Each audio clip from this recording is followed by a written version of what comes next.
आणि हे जे माज आलेलं जे भाजप महायुतीचं जे सरकार आहे, केंद्रातलं नरेंद्र मोदीचं सरकार माज आलेलं आहे,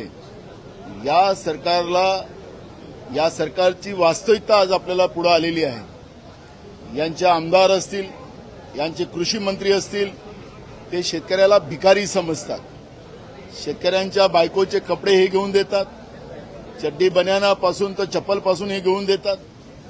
म्हणजे 2014च्या पहिले हा लोणीकर हा उघडाच फिरत होता, फक्त 2 बायका होत्या त्याला।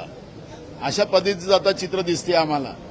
आणि जो शेतकऱ्यांच्या बद्दल बोलेल त्याला निलंबित करायचं सभागृहातून, आणि जे शेतकऱ्याच्या विरोधात बोलतात, शेतकऱ्यांची चेष्टा करतात, त्यांना सन्मानानं वागवतात, अशा पद्धतीचे हे सरकार आहे।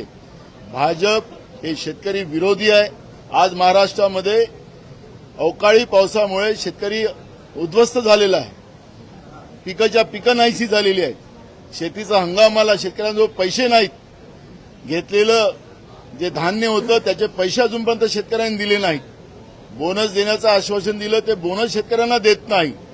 कर्जमाफी करण्याची भूमिका या लोकांनी मांडली होती, कर्जमाफी करायला तयार नाहीत, आणि पीक विमा सुद्धा बंद करून टाकला।